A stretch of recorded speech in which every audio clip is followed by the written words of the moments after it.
This video is sponsored in part by CuriosityStream. Canada and the United States of America, the two biggest countries in North America. We coexist together because we're all Canadian. We're part of Canada and we're bonding together against the common enemy, the United States.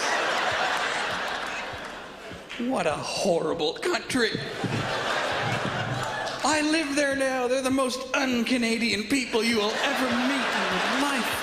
Nah, actually, both have a lot in common. Whoa, are we really gonna do this? Okay, let's do this. Both have very close cultural and economic ties. So actually, both are two of the biggest countries in the world. Canada is slightly bigger than the United States. Both share the world's longest border between two countries. The border stretches 5,525 miles, or 8,891 kilometers. Yeah, while Canada has officially adopted the metric system as a whole, the United States is only one of 3 countries in the entire world that hasn't. That said, plenty of Canadians don't always use the metric system to measure stuff, and plenty of Americans do often use the metric system. Anyway, let's stick with more similarities first, okay? Both are two of the wealthiest, most developed countries in the world. Immigrants have flocked to both countries for economic opportunity for centuries, which is why major cities in both are some of the most ethnically diverse in the world. Both have mixed economies and have a progressive tax system on income. However, Canadians definitely pay higher taxes overall. Oh, lots of trading be going on between the two. The United States is Canada's largest trading partner, and Canada is consistently a top 3 trading partner for the United States. Both are in NATO and have historically fought as allies in wars. Both have lots of natural resources. Both have a wide variety of climates and rainfall patterns. Both are democratic. Specifically, the United States is a democratic republic, and Canada is a parliamentary democracy and constitutional monarchy. Both are growing at the same rate. Residents of both generally like their space. Indeed, everything is more spread out in both countries.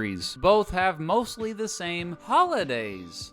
Yeah, they both celebrate Thanksgiving, but of course not on the same day. Americans celebrate it on the 4th Thursday of November. Canadians celebrate it on the 2nd Monday of October. This is partially because Americans associate the holiday more with the Pilgrims coming over, while Canadians associate it more with the Harvest Festival in general. Hey, you know what? Let's get into some history. But before we get into that, here's a word from our sponsor. Oh, me? Oh, I guess I'm the one who is telling you about this video sponsor because that's how it usually is. Yeah, so this video is sponsored by CuriosityStream, the best place to stream educational content on the interwebs. CuriosityStream has thousands of streamable documentaries and nonfiction, award-winning exclusive TV shows on topics like history, nature, science, food, technology, travel, and more. With more than 35 collections of curated programs handpicked by their experts, streamed to any device, anytime. I recommend the series American Icons to start off with. Try it out by visiting the link on the screen and in the description of this video. Use code MrBeat to sign up and get it for just $14.99 for the whole year. Thanks to CuriosityStream for sponsoring this video. And for the next part of this video, my friend Mr. Betts from the channel Drawn of History told me that he'd just turn me into a cartoon if I jumped into the computer. Let's try this out, shall we? Okay then, let's do this. Well, the earliest humans in what would later become both countries had settled nearly all of North America by 12,000 years ago. The Norse came to North America, maybe as far south as modern-day United States, but certainly modern-day Canada, around 1,000 years ago. Throughout the 1500s, European explorers came searching for riches and to take over and convert indigenous peoples to their religion. The big 3 countries to explore, conquest, convert, and colonize were Spain, England, and France. The Dutch and Swedes also had small claims as well, and the Russians out west later on. Ultimately, future Canada and a big chunk of the future United States would be fought over by the British and French, while the Spanish held on to claims for another big chunk of the future United States up into future Canada.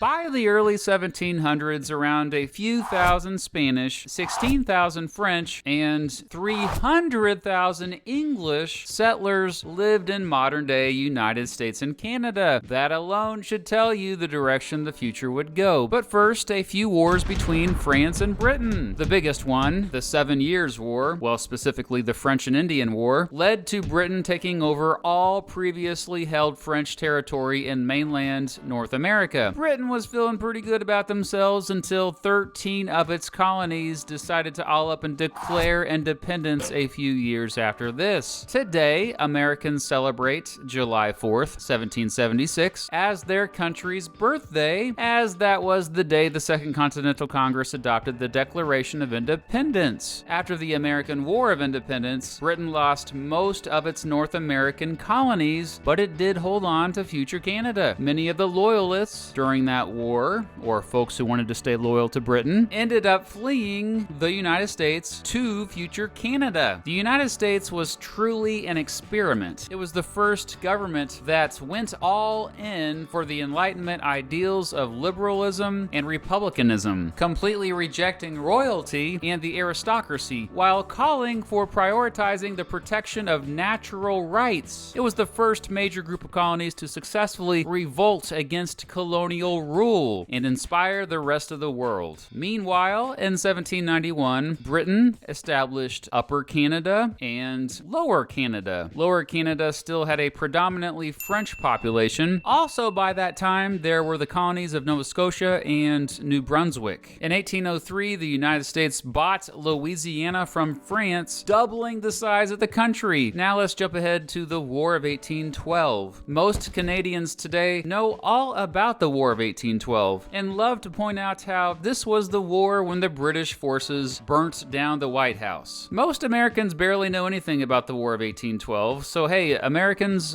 why don't you educate yourselves on it, okay? Mr. Betts has just released a video about it over on his new channel, Drawn of History. Go watch it right now and come back, or watch it later or something. I don't know. This is a collaboration, okay? Yes, we plan to release these videos at the same time. It's a conspiracy. Anyway, yeah, so the future Canadians and Americans battled it out in the War of 1812, but really, it was a draw. One thing for sure, after that war, things have been relatively peaceful between the two countries ever since. Well, there was the Oregon boundary dispute. As both the United Kingdom and the United States looked to continue expanding westward, both had signed the Treaty of 1818 to settle boundary disputes and to jointly settle in Oregon country. However, as more and more American settlers came to Oregon by the 1840s, tensions got a little hot between the two. Fortunately, they resolved it with the Oregon Treaty, splitting up Oregon at the 49th parallel so that the United Kingdom got the northern half and the United States got the southern half. That 49th parallel today makes up much of the border between the United States and Canada. I guess later there was also a dispute between Alaska and the United Kingdom as well, once gold was discovered in the Yukon, but that was settled relatively easily. Back to the 1840s, the United States annexed the Republic of Texas, eventually leading to a war with Mexico, which the United States won and then got the northern half of Mexico due to winning that war. A few years later, it got its modern contiguous borders after the Gadsden Purchase. During the American Civil War, future Canada officially stayed neutral, although tens of thousands of men from future Canada enlisted to help the Union forces. Most from future Canada, after all, were against slavery by this time, and future Canada had long been a final destination for runaway slaves through the Underground Railroad. The British had gotten rid of slavery back in 1834. Anyway, a couple years after the Union was preserved and the 13th Amendment ended slavery in the United States, Canada actually became a country.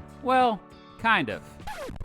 Mostly. They were a dominion, still technically part of the British Empire, but self-governing. Today, Canada Day is kind of like the 4th of July or Independence Day in the States. Canadians celebrate it on the anniversary of the Canadian Confederation being established on July 1st, 1867, in which the 3 colonies of Canada, Nova Scotia, and New Brunswick united. So here is how Canada looked at the time. But over the following decades, it expanded dramatically, and the United States tried to expand overseas. After getting Alaska, it aggressively found itself trying to gain a bunch of islands who mostly were not too happy being taken over. Kind of like all those Native Americans who had their lands stolen over the previous 2 centuries. Canadians generally did not treat indigenous peoples much better as they expanded. Both countries discriminated against people of color, and segregation was the norm into the first half of the 1900s. Most reforms in both countries during that time, such as women finally getting the right to vote, followed a similar pattern during that time. Canada and the United States were close allies during both the World Wars. While the United Kingdom put Canada with full equal standing with it in 1931, most Americans have no idea that Canada didn't truly become a completely independent country until 1982, after it adopted its own constitution. After World War II, both countries went through very prosperous times and continued to follow similar paths with reforms. However, Canada went a bit further with its government programs and has been more left-leaning, and this trend continues to this day. Canada also seems to have gone in a more progressive direction earlier. For example, it legalized same-sex marriage 10 years before the United States. Today, many of the differences between Canada and the United States are linked to the fact that Canada stayed loyal to Britain for many years after the United States became a country, after breaking away from Great Britain. Most Americans love Canada. Less Canadians adore the United States, but still, they get along so freaking well. The United States has more people, a lot more people. In fact, it has 9 times as many people and has the 3rd largest population in the world. California has more people than Canada. Remember, Canada is slightly bigger in size and is the 2nd largest country in the world by area, followed only by Russia. However, most of this area has few residents due to it being oh so very, very cold.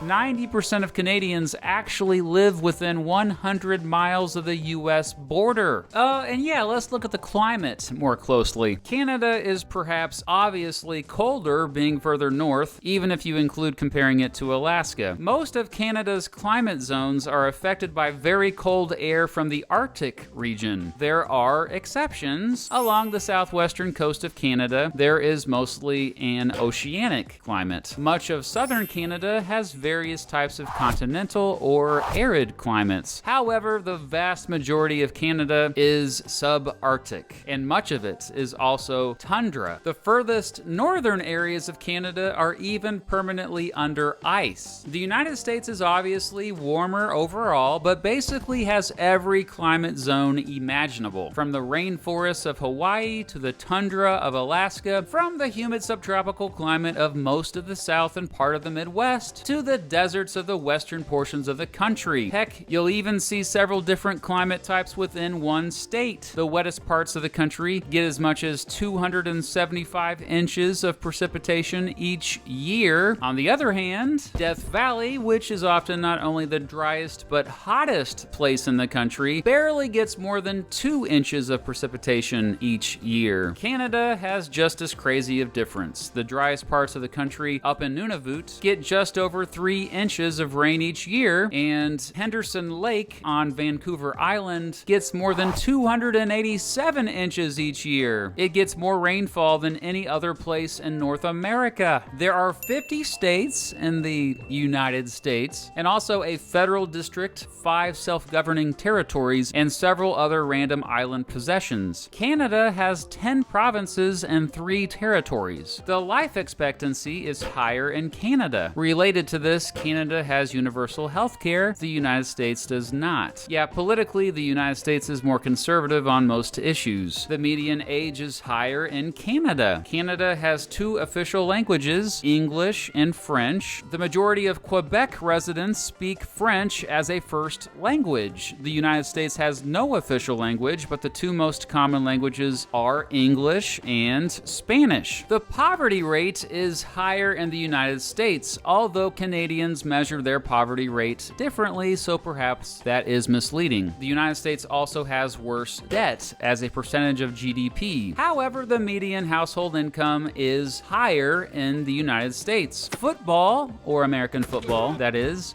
the most popular sport in the United States, whereas ice hockey is the most popular sport in Canada. Major League Baseball and the National Basketball League both have 29 American teams and one Canadian team. Those Canadian teams in both leagues are based in Toronto, which indeed is a city that feels like it actually could be in the United States. The cost of living is generally higher in the United States. At the time of this recording, $1 Canadian was worth about 76 cents, meaning Americans visiting Canada get more of a better deal. Normally, there is lots of movement going back and forth between the countries, but less so, obviously, during the COVID-19 pandemic. Speaking of the pandemic, Canada has fared with it better than the United States. Canadians are generally less religious. For those who are religious, more identify as Roman Catholic, whereas in the United States, more identify as Evangelical Protestant. A higher percentage of Canadians have college degrees, although the United States is known for having some of the best colleges in the world, and yeah, Canada spends more on education. Despite agriculture being much more of a big deal in the United States, more Americans live in urban areas. Sure, almost 80% of Canadians live in urban areas, but 80% of the entire country is uninhabited. Most of Canada is straight up wilderness, and it has more wilderness than any other country other than Russia. Just about 18% of the United States is wilderness. Major industries in Canada include mining, healthcare, manufacturing, and transportation. Major industries in the United States also include healthcare and manufacturing, but additionally, technology and retail. According to the World Happiness Report, Canadians are happier than Americans. Canada is known for Tim Hortons. The United States is known for Dunkin' Donuts and Starbucks. Well, dang, while we're at it, the United States is known for so many freaking brands. 3 of the 5 biggest companies in the world, Walmart, Amazon, and Apple, are all based there. Probably the most well-recognized symbol of the United States is the bald eagle. The most well-recognized symbol of Canada, the maple leaf. It's even on the flag. The American flag has 13 stripes that represent the original 13 colonies and 50 stars that represent the 50 states of the Union. The United States has a much bigger military. In fact, it easily has the largest military in the world. No other country even comes close. Marijuana is completely legal in Canada, but in some American states it's still illegal. Canada has less violent crime. The United States has a higher percentage of its own citizens in prison than any other country in the world. That said, the United States is generally a more free place. One example of this is censorship. Perhaps due to Americans placing a high value on freedom of speech, you just hear and see more provocative and controversial stuff there. How about Canadian content, eh? The Canadian government actually requires that radio and TV broadcasters, including cable and satellite channels, have to broadcast at least a certain percentage of content that was at least partially created or presented by Canadian residents. Fortunately for Canada, lots of great music comes out of the country considering how much fewer folks live there. But yeah, American culture is more influential on the world. Throughout history, as the United States dominated mass media, it also spread its culture around the world through music, movies, TV shows, video games, and social media. There are 2 major reasons for this. 1, a spirit of innovation throughout American history, and 2, just having a huge domestic market. With the majority of Americans speaking English, they have also had access to a worldwide market of more than 2 billion English speakers. The United States is more nationalistic. If you tell a Canadian about the Pledge of Allegiance, many of them would be a bit confused, to say the least. Canada stopped making pennies. The United States still does, for some reason. Canadians generally do know a lot more about the United States than Americans know about Canada. Americans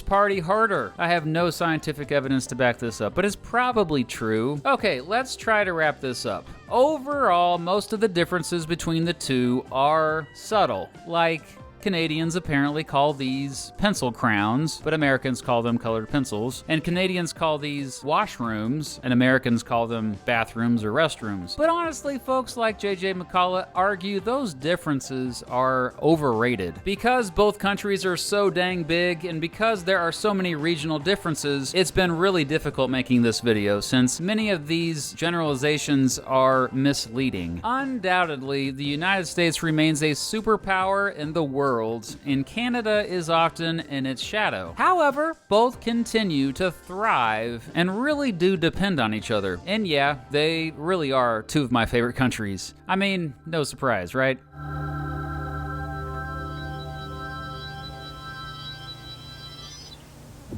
Full disclosure, I am an American, in case you hadn't figured it out by now. But I've been to Canada multiple times, and I really love it up there. I did also have a Canadian friend who really loves the United States read over the script. That'd be the amazing JJ McCullough. Thank you, JJ, for reading over the script. Also, in the summer of 2019, I totally predicted I would make this video eventually, man. And so I asked one of my other Canadian friends, Tristan from Step Back History, to give me his thoughts about the similarities and differences between Canada and the United States. Canada has a lot of this patriotic feeling inside because, in many ways, the example of the United States is really the way that Canada has developed its own identity. So we develop these kind of ideas of how can we be not American, and so we try to find our own ways to do interesting things while being, let's be honest, more or less exactly the same in a lot of cases, but yeah.